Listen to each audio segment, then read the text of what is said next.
And so the market matters. It has to at least be stable and preferably growing, so that it's like when you're swimming in from the ocean and you got a tide smacking you in the back, it can help give you a little bit of momentum to get you up on shore.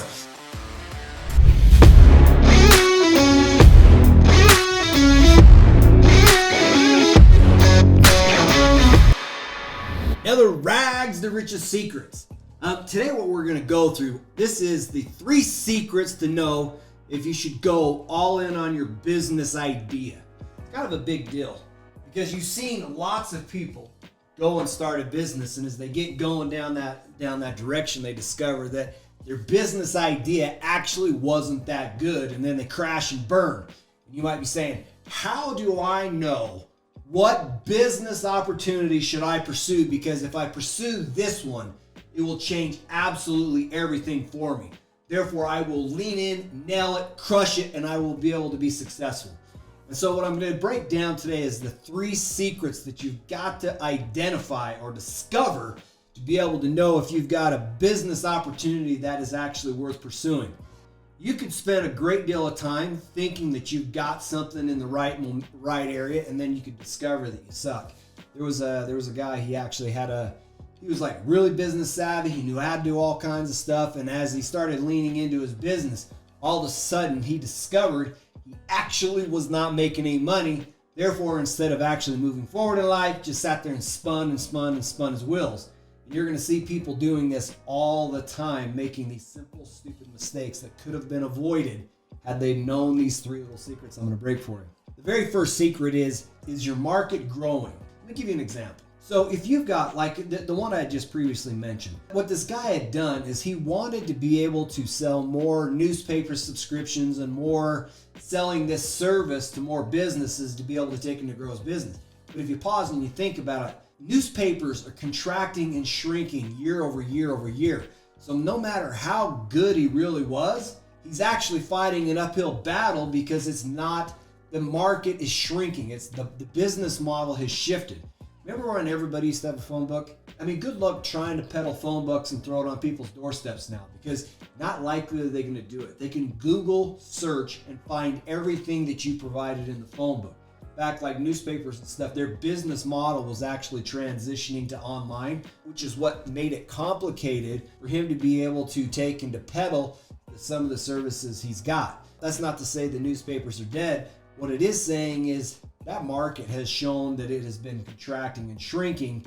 And if you lean into it, you're probably going to discover you're going to be hating it. If you're trying to find the ideal market, if you were trying to sell hot dogs, what would be the number one thing that if you could get this right, it would change everything? Now you might be thinking, maybe I could have a sausage or smoked, like a really different type of broad or this or that. The answer is, the only thing that you really would have needed in that market is just to have like a game just broke out. You got a total starving crowd. Everybody's hungry, and you don't even have to have good hot dogs. But because you're right then and there at a hungry crowd, you will sell out. Do you remember when COVID hit and everybody was like willing to pay stupid amounts of money for toilet paper? Like that was a starving crowd. If you had put on Facebook and said, hey everybody, I've got 800 rolls of toilet paper and I'm going to sell them for $5 a pop. Why don't you just come on by, pick them up, and I'll sell them to you. What you're going to discover is there would be a whole lot of people coming by and buying your toilet paper because it was a starving market. You got to pause and ask yourself, like, is the market I'm in, is it actually in the process of dying? And if it is, then you might say, well, I probably ought to try something different, because a good strategy and all kinds of great stuff's not going to work good in a crappy market. And so the market matters. It has to at least be stable and preferably growing, so that it's like when you're swimming in from the ocean and you got a tide smacking you in the back, it can help give you a little bit of momentum to get you up on shore. So that's secret number 1. All right, secret number 2. You've got to ask yourself, are people already making profits in this market? Are they profitable? Like if you look at a market and you discover that nobody's making any money and there's no winners in it, now you got to pause for a second, right? Why would you want to be in a market that actually has no profits? you're going to pause for a second and say, does this market actually have profit? Because if it does, then you say, okay, now I've got a market that is not only is it sustainable or at least growing, but there are actually all-stars in the market that actually can go out and make money and crush it. One example I saw was my friend Russell Brunson. He was selling these neuropathy supplements. What it is it's, I don't think it's necessarily painkiller, and he was selling these supplements for neuropathy. Before he actually went out and he actually started figuring out how to sell this product, what he did is he calls it funnel hacking. And he just went and started going through other people's, it's their websites, their funnels, whatever it is. You call it their website. And when he refers to a funnel as page 1 that you go to when you see it, and then page 2, page 3, page 4, until finally you get to a thank you page where you've checked out and you've purchased your stuff. And that's his funnel. What he wanted to know is before I get into it, are there people actually in this space that are actually making money? And if they are, let me go look at their business plan. Let me go look at their profit, their models. Let me go look at the things just to verify that there's actually, in fact, money in the space. An example is you might say, hey, you know what? During a recession, there's all kinds of people that are desperate. So there's a lot of need for somebody to learn how to put together a really killer resume that would get a shut up and take my money. That could be, in a recession, that could be a tremendous market. But then you've got to ask yourself, are a bunch of people who do not have jobs likely to pay to purchase that service? Now, I'm not saying that the market, that they weren't hungry. I'm not saying that, because you know that they would be hungry in that marketplace. What I am saying is, in that marketplace, do the people actually have the ability to pay? And so that's what he would do, is he would peel back the onion, look inside somebody's business, see if there's actually money there. And if there's actually money in the marketplace, then he knows that there is a way or a path or a methodology in which he could step into it and actually win. That's like some onions that you'd want to peel back, right? So secret number 1, is the market at least steady, and preferably is the market growing? If it doesn't meet that threshold, move on. Secret number 2 is, are there people that are already profitable in the business? And part of what you're doing is I've heard Stephen J. Larson, he would refer to this as, he said that the reason he would want to know that there's people that are profitable in the market, what happens is there's a whole bunch, like scenario 1 and scenario 2, when there's a whole bunch of people that have discovered that there's a swimming hole, or there's a book called Red Ocean, Blue Ocean. And if you go listen to the book, it refers to a red ocean is like there's a whole bunch of sharks in the water, and there's a bunch of fish, and they're eating the sharks till the water becomes bloody red. But what you're looking for is a blue ocean, where you're the only shark in the water that can feed on that particular fish. And so the very first step is you're asking yourself, is there, so to speak, a red ocean, in the sense that there's people inside this marketplace, there's enough fish in the water so that we could actually eat. But then from there, what we're going to do is we're going to do a step off of that and figure out, how can I take and niche down in that particular space so that I can create a blue ocean. And so that goes into secret number 3, is you've got to figure out how you could make such an offer, an irresistible offer, that would make people feel dumb not to give you their money. You see what I'm saying? And you say, well, Mike, of course I want a market where people would feel stupid for not giving me my money. So how do I take and identify that? Or what would I do that I could create that would allow that to take place? And I would say that is a marvelous question. You've got to figure out how to niche down into your marketplace so that you can actually bring this additional value that can be pulled out of the marketplace. Let me show you my solar stuff. You've already heard about my solar stuff. I'm trying to figure out, I want to show you the methodology so that you could see it and you can understand it. So there's a terminology called the smoking gun. If you've never heard of a smoking gun, it pretty much is what it sounds like. If a murder was to be committed and you could tell that it was committed by a gun, you'd look at which gun is smoking, and that would be a pretty solid indication that that is where That's the thing that perpetrated the thing. There's a smoking gun. When I was in the not in the military, but I was working in the defense contracting space, we would always look for the smoking gun. I went and I pulled the historical data so that I could see new housing starts and new construction and stuff that's going on. So if I look at historical new home construction, and if you're paying attention, have you noticed how many homes are getting built? It's getting built at an enormous clip. Like, it's ridiculous at how fast and how many houses are actually getting built. Let me just describe it. Do you guys remember what happened back in 2000 and 2006?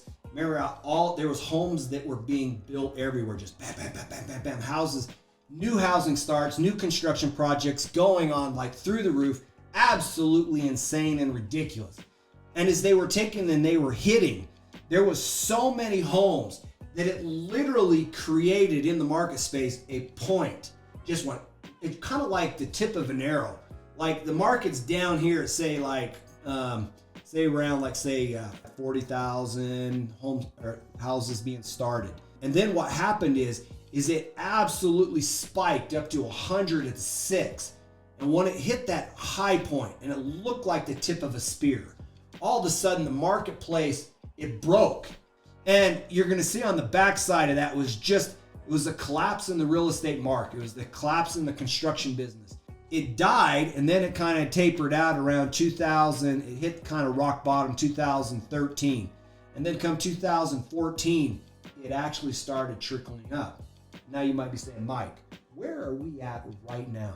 Well, I'm glad you asked. Housing has got so hot, hotter than a pistol, that it has done the exact same thing. We are at the exact same number of new housing starts that we were back in 2006 where the world fell apart. The thing that is different is that before there was a little bit of a gradual incline up to it. Now it's like almost straight up. And the question is on the backside, is it gonna collapse? So the first thing is the smoking gun. In the construction space, I can see that historically, when it hit a high like this, there was a massive pullback and a massive collapse. One of the things that were leading up to it is home prices became astronomically stupid, overly priced. And if you pull back and you look at it now, our homes not in the exact same situation they are today. So I look at it and I'm like, dude, there's a smoking gun. There is a significant possibility that there is going to be a pullback. And you might say, Mike, what is the catalyst? What is the thing that could cause or help trigger this? And if have you noticed how inflation has gotten stupid crazy? So much that the Fed is like, holy crap, we've got to figure out how to bring inflation underway. So we've got to figure out how to tap the brakes and to slow things down because inflation is just getting away from us. This has been lower than 2006. But what happens when you tap the brakes on housing and prices? Like all the developers are buying land at way over prices. Therefore, they have to sell the houses at even higher prices. And the way they get away with it is because people look at their payment and discover if it's affordable or not based on the payment. But if the interest rate changes in that fulcrum and the price is still high, but the interest rate changes, it shoves people out of the ability to buy those assets, which could have a very strong tapering effect. So smoking gun. And so that next thing I said is which markets inside the United States are at highest probability of getting crushed because they have experienced stupid amounts of growth in both prices and just the number of houses getting built. This brings me back to my own stomping ground right here in Utah, Salt Lake City, the 2022 projection. And this is based off historical data. Year over year increase, year over year sales growth, 15.2%. So then this says how much has the average price gone year over year in just Utah? And you know that the houses have been going up exponentially. It's 8.5%. So collectively, houses in Utah, when I take the two growth numbers, put them together, 23.7% growth. That's a lot. So if there's all these contractors, they're out there slaying it, working, grinding it out, pumping it out at ever higher prices on homes, and the market pulls back so that people that could have bought the stuff based on the lower interest rate can no longer buy it. There is a very good chance that contractors in Salt Lake City, Utah are going to experience an enormous amount of pain. The next one is Boise, Idaho. Boise, Idaho is coming in at 20.8. The next one down is Spokane, Washington at 20.5. You can slide over to Indianapolis at 20.3. Columbus, Ohio, 20%. Come over here to Providence, Massachusetts, 17.6. You see what I'm saying? I've got a list of markets that have been hotter than a pistol, and you know that there's guys in the market, guys and gals in the market working who will discover one day they don't actually have work. So then you say, okay, if I look at, that's a smoking gun, because my avatar is I'm interested in identifying contractors that can come and work and do the stuff that I'm doing. And the reason I pick these guys is, one, they actually have money right here, right now. Their pockets are flush. The problem they're going to be facing here quickly is if the market pulls back, there's going to be a whole bunch of guys standing around with nothing to do because they no longer have customers that are rushing in to buy their stuff. That's where I come in and I say, hey, I've got a solar franchise, therefore come and be involved and talk with me. So then the question is all right, what's the smoking gun in my solar space that would either tell me that the market is at least the same or it's growing exponentially? The question is it growing, or what is happening in my marketplace that would suggest to you or suggest to me that I am sitting inside a hotter than a pistol opportunity? One of the big, huge catalysts is there's green policies inside the United States. They're put in place because they believe that we're causing climate change. Now, if you come right here to my Happy Valley, Utah, we're sitting in the worst air quality in the entire nation. We're frequently number one. It's a cesspool. People here are breathing air that is so toxic that it is literally reducing the lifespan of their life. You get up like where I live up in the hills, and you look down in the valley, you think you're looking at a lake. That is not a lake. That is smog and pollution and a cesspool that people are sitting in and breathing. And it is across the entire United States. So green policies have been put into place.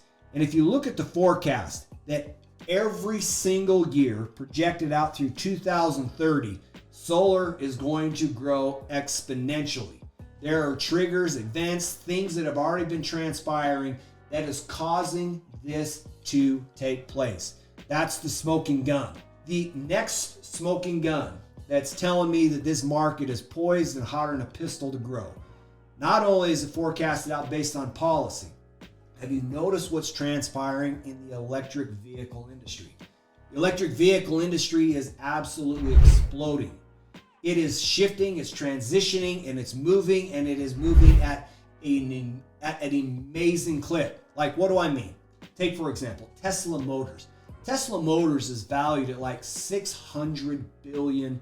Okay? Tesla is really not that old of a company, sitting at a $600 billion market evaluation. Then you've got GM that's been around forever, like at $86 billion.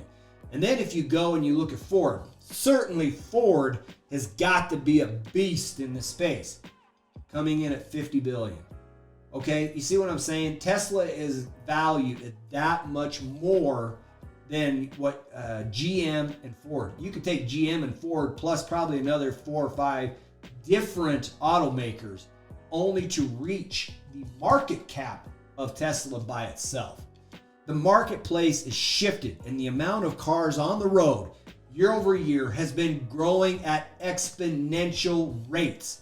As of this year right here in California, it is hitting the tipping point in which more people will be procuring electric vehicles than they procured of gas-powered vehicles. The entire industry is changing. These vehicles are powered by electricity. The demand for electricity isn't just going up a little, it is exploding.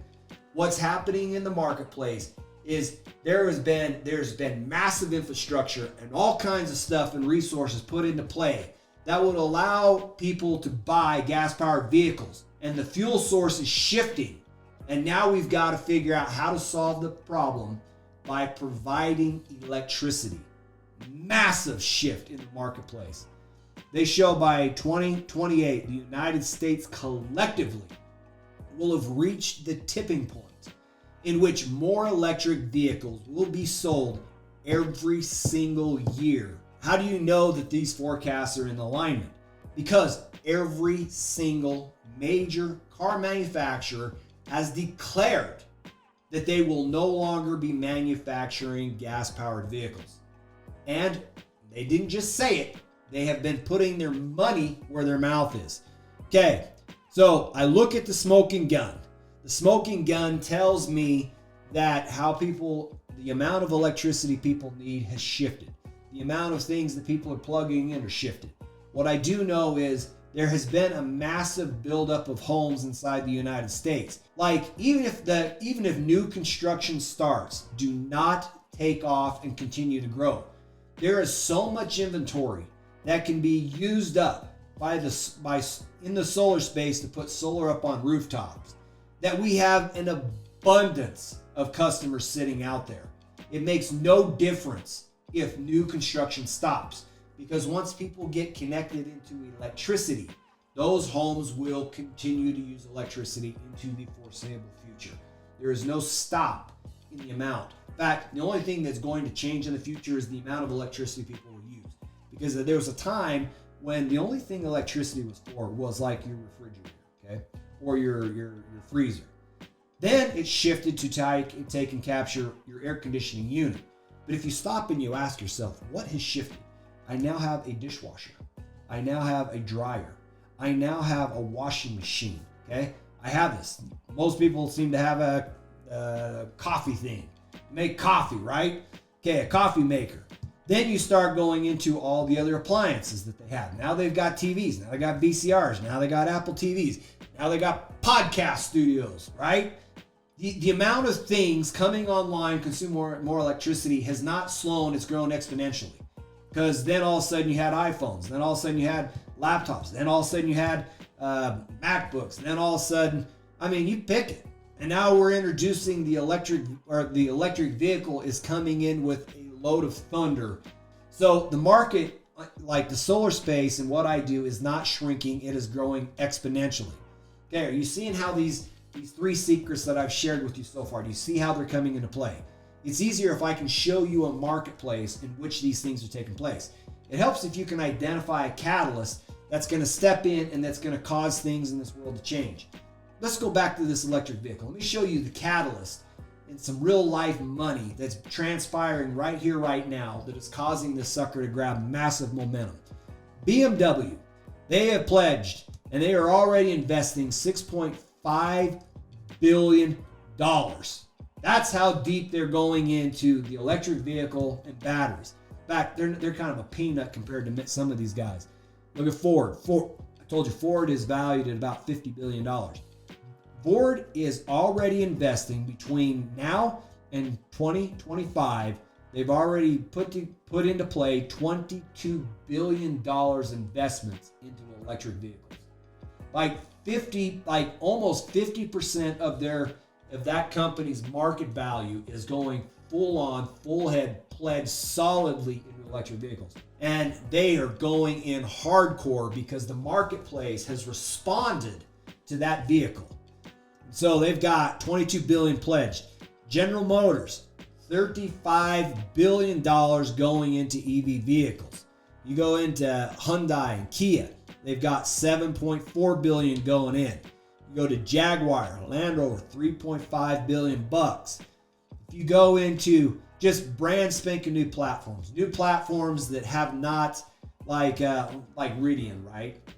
You recognize that name. That's the one that's tied to Jeff Bezos through an Amazon. $47 billion going into that one. There's a European manufacturer right here. Not really familiar with this brand, but $35.5 billion is getting plowed into it. This is money that's going to be expended before 2025, and they have already got deep into it. Volkswagen, $86 billion being plowed into electric vehicles. You see what I'm talking about? There's a catalyst, there's momentum, there is stuff transpiring in the marketplace that is forcing the demand for electricity to grow absolutely exponentially. If you take and you pause for just a second, you're like, okay, Mike, give me a little bit of historical data. Show me how things have adjusted or shifted or transpired over time. if you go back to 2010 and you look at we're looking at all new available power sources coming onto the market. And the question is of 100% of all the power came in, what is the mix? We step into this. Back in 2010, only 4% of the power coming online was actually solar. Solar was like a pipsqueak, okay? Now wind was bigger. It had 24%. But then we had natural gas coming in at 36%. Then we had coal-fired plants coming in at 33%. Everything else was 4%. Solar was almost absolutely non-existent, sitting at 4% in 2010. 2011, solar went from 4% to 8%. 2012, it went from 8% to 9%. 2012 to 2013, 26% of all power coming online was solar. Skip a few years. 2016, 40% of all power coming online was solar. Till where you skip to last year, 2020, 2021. 54% of all power in the United States that came online was solar.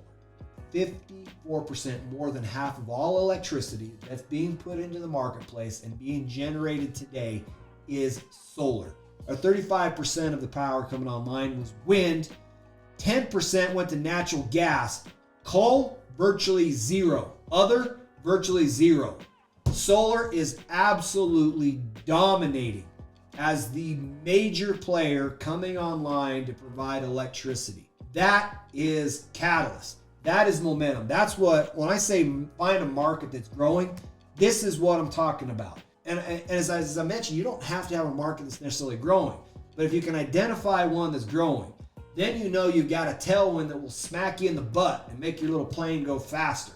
I remember being on a plane and we were way late in the takeoff. And the pilot's like, hey, we're going to be on time. We may have left a half hour late, but don't worry about it. We're making up all that time because we got us a strong tailwind that's pushing us forward. We're going to arrive at our destination on time. That's what I'm talking about. Tailwinds get you places faster than you would in a dying market or a flat market. So historical data, I've already shown you to you. Solar is growing exponentially. Everything in the marketplace is changing. So the forecast shows that it's shifting. Now you start looking around the United States. You're like, where is solar growing? You can see that California, there's 30,000 plus homes that have got solar on it. That's a lot. But that's not enough homes in like just California alone. In fact, California has made a mandate that every house 2 years or newer is required to have solar on it. Let's slide over here to Utah, my stomping ground, right? They estimate between 1,500 to 15,000 homes have solar on it. Last time I checked, there was a lot more than that. We probably added more than 15. We probably added 15,000 homes just last year the way we're building out here. You see what I'm talking about? The amount of inventory available is massive. It's massive, the amount of homes available to put solar on it. And you're seeing a trend across the entire United States that this is growing. It's growing exponentially. You take Texas right now. Texas is the #1 state in the United States as far as solar is growing. California had been slaying it for a long time. It's just Texas got hotter. It got more momentum. Texas is #1. California is #2 state in the nation. #3, Florida. #4, Virginia. #5 coming in at Indiana. Utah has historically been a hot market, and we are a hot market. We're selling solar and we're putting solar up on houses like crazy.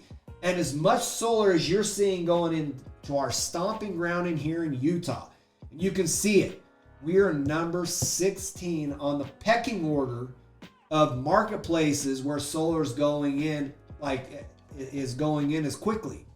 Utah's number 16. That's nuts. We used to be number 7 and we were like hot. A lot of the major solar companies had originated from Utah. What I'm showing you here, I'm showing you this data, and I'll show you part in where the market's also shifting. The grid is actually very fragile. It was designed 70 years ago. It was only designed to last 50 years, but it's 70 years old. It's 20 years past its prime. What we are seeing, historical grid failures at higher rates than we've ever seen across the entire United States. The U.S. Department of Energy, they estimate it's going to take $7 trillion to upgrade the grid. That is pre-COVID numbers. Like wire used to be, say, $60 a roll, is now $180 a roll. It went up 3x. That's how they transmit power from a power plant to your house. That they transmit it, and they use the wires. Those wires have gone up 3x. $7 trillion is not enough. So if the national debt is coming in like, say, almost $30 trillion bucks or whatever right now, or 20 something, whatever it is, it's huge. Okay, add $7 trillion onto it, and we just grew it by another like 30% just to fix the grid. And so the big shift that's taking place right now is consumers are saying, how do I protect myself? I want to be protected by introducing batteries into the equation. And so they're putting these in. This is a part of the market that's growing. So if you're like, hey, Mike, like what business could I be in? Well, I tell you what, batteries are growing. You say, hey, Mike, are you in that market? Well, heck yeah. I install batteries on houses. I got 4 batteries on my house right here, right now, because I want to be ready. Like, people are going to suffer. People are going to discover as we're going full bore into electricity, that there's going to be a whirlwind and people are going to reap a whole lot of pain because the demand for electricity is exceeding the supply of electricity coming online. And then you say, what's the void or what's going to close the gap? Well, you as the consumer or me as the consumer can choose for ourselves to solve our own problem by introducing solar into the equation and then introducing batteries. There's my catalyst. That's the secret. So then you say, well, Mike, okay, so I see it's growing. So what's your strategy? My strategy is to franchise, to be able to take what I've done, my success, the tools, the training, the strategies, and to package it into what we said secret number 3 is an irresistible offer. Nobody in my marketplace is actually going out into the market and saying, hey, contractors, you're about ready to get skinned alive because your marketplace is about ready to die. New home construction is in danger. I can't predict 100% that your business is going to die. What I can tell you is that we have been building houses at such a clip that historically it is off the rails and we are primed for a spanking. And there is a better than average chance with the interest rates going up, you're going to get crushed. And so my point is hey, contractors, like you afraid you're about ready to get killed in your business? Come over to my side of the equation. Let's talk about a franchise so I can start helping you.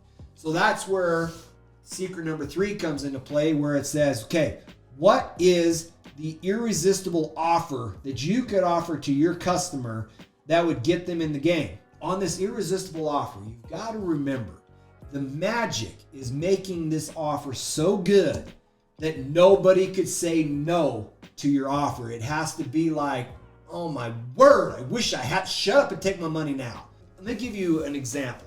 Unfortunately, this is my friend's. I went and I looked at his website, okay? He's in the roofing business. And I went and looked at his website trying to see, because he does franchising too. Think about this and tell me if this is an irresistible offer, okay? What it says is, hey, person, contractor, whatever, we want to work with you, okay? So why don't you come and slide on into our business? What it's going to do is it's going to cost you, you're going to have to pay us a $50,000 franchise fee, okay? And we need that all up front. So you're going to have to write me a check for $50,000. So go get yourself a loan or whatever, bring 50 grand to the table, okay? All right, so number 2, you as a roofer are going to need some assets in play so that you can figure out, like you need a van. You need a van and you need tools or a vehicle to get you to and from your location. So what you need to plan on at least another $15,000 investment. So you got your 50, now you got your 15. So we need you to have $65,000 at your fingertips, okay? Okay, number 3. Here's what number 3 is we need you to be able to get yourself some tools. Tools for our business, you gotta plan on at least another $2,000. Okay, here's my offer so far. $50,000, you're gonna have to come up and pay me right up front. You're gonna need a $15,000 van, you're up to $65,000. Plus you need to get another $2,000 worth of tools, so you're at $67,000. You're like, great, am I ready for business? No, you do not actually have a team. You do not have staff. So what we're gonna do is we're gonna help you get teams and staff. So you've gone out here and you've pumped out $67,000. And now you're ready to start trying to hire staff and a team and to bring them to the table so that they can start working with you. Okay? By the way, you still haven't made any money yet because you haven't sold the thing, but you've spent a crap ton of money getting to this point. You see what I'm saying? So that's what's happened already. Okay, so now we got to figure out, you're going to have to go buy all your materials. You're going to have to do all this. You got to buy your materials. You got to go back. We'll give you the access to our whatever our store is, and you can go buy materials on our account and get a discount. Okay, are you ready to play? Okay, here's what I heard. You're telling me I've got to come to the table with $100,000+ because not only did I have to spend the $67,000, but now I've got to hire all my people. I've got to do this and this and this and this before I actually ever make a single dime. I haven't made a dime. I haven't made a nickel. I haven't made anything. I'm like, sheesh, boy, that's not feeling good at all. Whoa.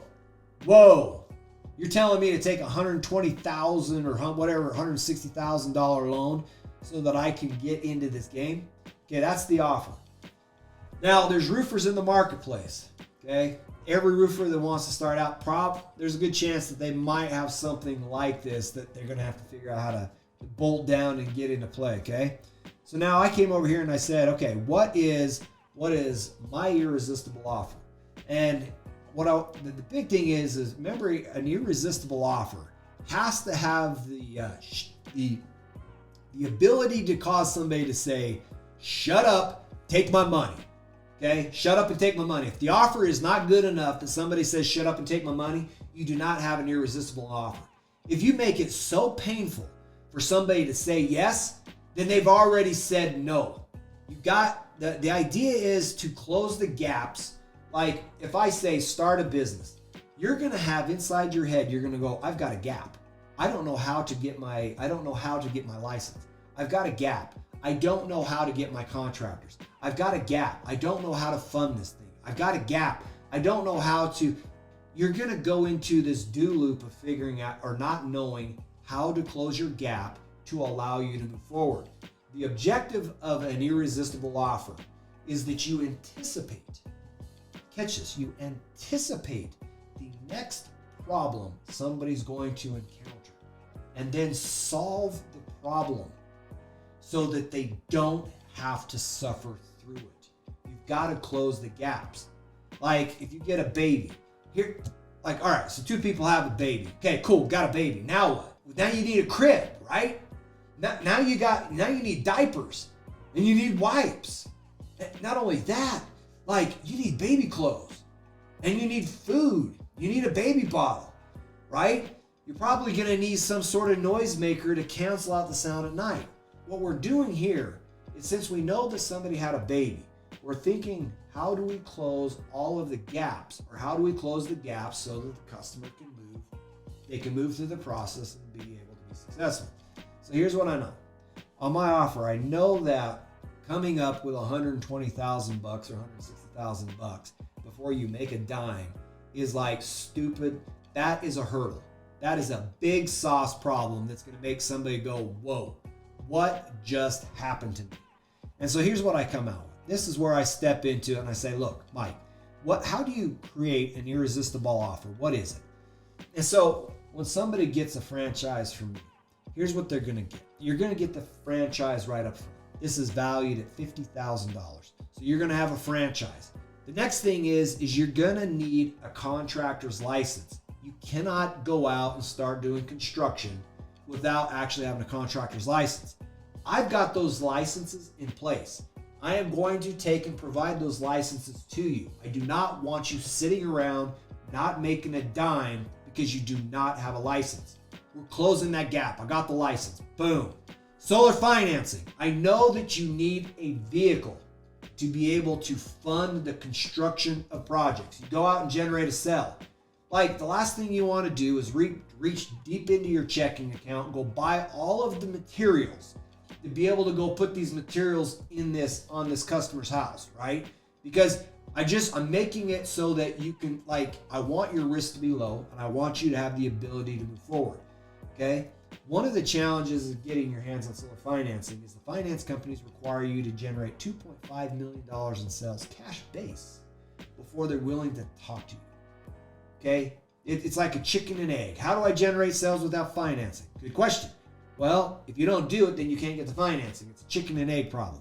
So we're saying, look, don't worry about it. I already know that you starting your journey on the franchise. You do not have to come up with $2.5 million in sales to get financed. We're going to provide that to you.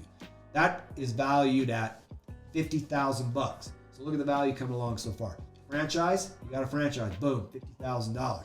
Contractor's license. You don't have to go get these guys directly in your payroll right here, right now. If you did, you would be spending $150,000 might be at the low end, okay? These electricians, you could get a single electrician with a license making $150,000 bucks. And that's not the only license you need, okay? So $150,000, you're up to $200,000 of value because we closed this gap. Number 3, solar financing valued at $50,000. Okay, you're now in my value. You're now up to $200,000 of value because you've got access to this financing. You don't have to sit there and spin your wheels. You're like, cool, Mike, got license, got all this stuff. What else do you need? You need a way to get this stuff installed. So if you were to go get all of your installers and staff up so that you can start pumping out installations, you'd need $150,000 worth of installers on your payroll. Boom, don't worry about it. Already got it taken care of. With your franchise, we've got the installers in place. Plug and play. We're going to make it so that you can start closing deals. Boom, shakalaka. Next thing you're going to go, Mike, who's going to handle the day-to-day operations? Who's going to take and do my engineering? Who's going to help me do my design? Who's going to be able to help move the projects through the engineering and construction process? You need an operations team. That guy those guys on your staff would run you another $150,000 bucks. See what's happening? You're like right up till now. You're up to 200,000, 250 plus another 150,000. So you're up to 250. Yeah, you're up to 400,000. Now I just brought the operations team, so 400,000. You went up to 550,000 bucks. Okay, now you've got to get some accounting. You've got to get somebody that tracks your books, helps you measure, benchmark, keep track of. They call it key performance indicators. Like what it really comes down to is anything that you measure, you can grow, and somebody has got to be responsible for being able to measure. And it's not just measuring anything. You've got to be able to measure the correct stuff. Measuring the correct stuff gets you the correct outputs. If you measure the wrong thing, you're going to have the wrong thing, okay? So you got to get accounting. Boom. You got accounting inside this thing. The value is stacking up. We're up to about 600,000. If you were to go out and accomplish absolutely everything that I said, you'd probably be pumping out 600,000 bucks. I'm not stopping there. Remember, an irresistible offer is an offer that's so good that you're going to like, shut up and take my money. So here's what I'm throwing out here as far as bonuses. You want to be able to create and to drive sales. I'm going to help you do it. I have biannual sales recruiting events. I'm giving you 2 tickets to come to these events where we can work on staffing you up. These are events where you're not going to be writing a check or anything. It's like, boom, come to this event. We're going to work with you. Boom, here's your staff. Here's sales guys. Here's guys so that we can immediately put revenue in your business. My primary focus, when I say contractor, what is my goal? My goal is to have you spending like almost zero money up front, because I want you to start driving sales and growing your business so that we can generate and make a legit solar franchise that allows you as the owner to kill it and to crush it. Now, one of the next gaps you're going to say is, Mike, how do I sell it? How do I pitch it? What is it? I've got it. I've got your pitch deck, okay? I'm including the pitch deck. This sucker is worth 100,000 bucks. Why is it worth so much? It's just a pitch deck. Because it's the magic. It's the magic that allows people to say yes. How would you like to have a whole bunch of customers say yes to your offer? You would love that, wouldn't you? The training I'll show you is worth 100,000 bucks. The biannual sales event, I probably underestimated this. I put it at 100,000. But if we put some alpha beasts on your team so that you can legitimately grow your business, that is valuable. Like, it's worth way in excess of 100,000. This is what's going to cause, this is the octane that will make your car move like lightning fast. You know what I'm talking about? One thing I know you're going to want marketing content. Do you want to go spend a whole bunch of time and money and effort and energies trying to figure out what works? Or would you rather I just showed you what works so that you could plug and play and start making the little machine pump out cash? That's right. See what I'm talking about? The next gap. I'm thinking of what's the gap a contractor would have and that would cause him to say, wait a minute, I don't know how to do this. Okay, so bonus number 4. Actually, so giving you the marketing content, I put a value at $30,000. Probably way understated, because all it's got to do is just generate a few sales for you, and like it paid for itself big time. But I'm giving it to you as a bonus in this thing. Bonus number 4, you're going to need business processes, softwares, and tools. You're going to need all that. If you go out and you get all of this stuff in place, you're going to spend a ton of money. Like, I don't know if you've ever bought into it. Like, some of these software programs that you would need are $2,000 a month. And that's one program to help manage your project. You'd be spending $24,000 a year on software alone, which tells me that I value this at 20 grand, that I'm way understated. The fact that you get this stuff plus more is worth way in excess of 20 grand. But I'm putting it in there as a bonus because I don't want you going out spending a crap ton of money getting this stuff, because I'm bringing it to the table so that you can accelerate what you're doing. So access to sales leads. As we generate marketing, and as we do this, and these, like, we generate leads in your area, you get access to these leads. Why? Because we want you to close deals in your area. We want to see you success. This is what we're doing to bring you more value. As soon as you step into, I put that at $30,000. Way understated. And I say it's understated because the value it would bring to the table in generating profitability and wealth for you is far in excess of 30 grand.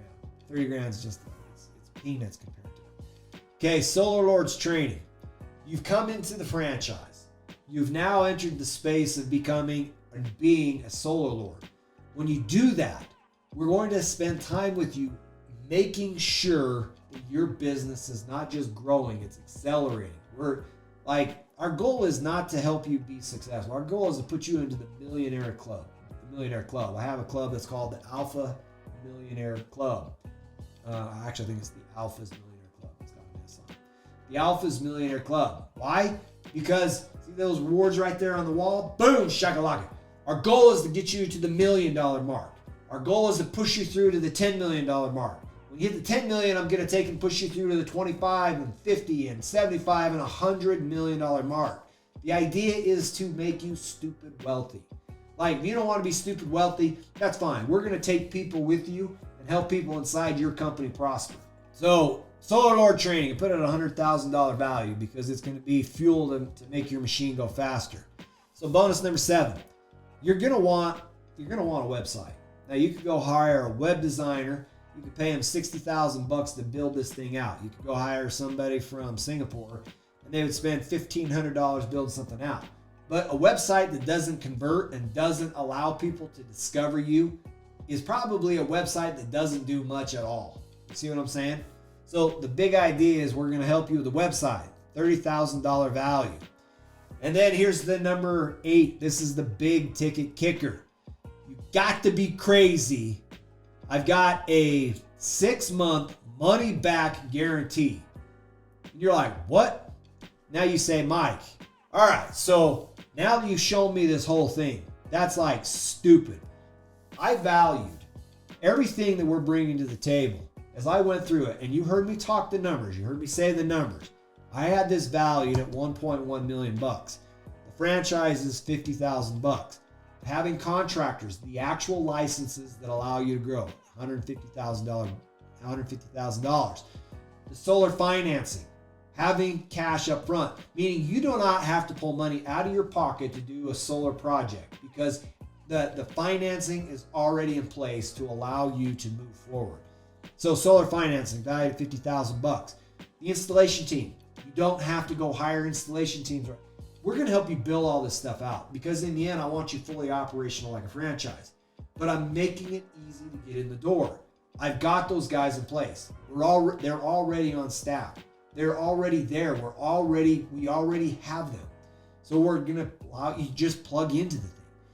That's a $150,000 value. Operations team. The operation team's in place.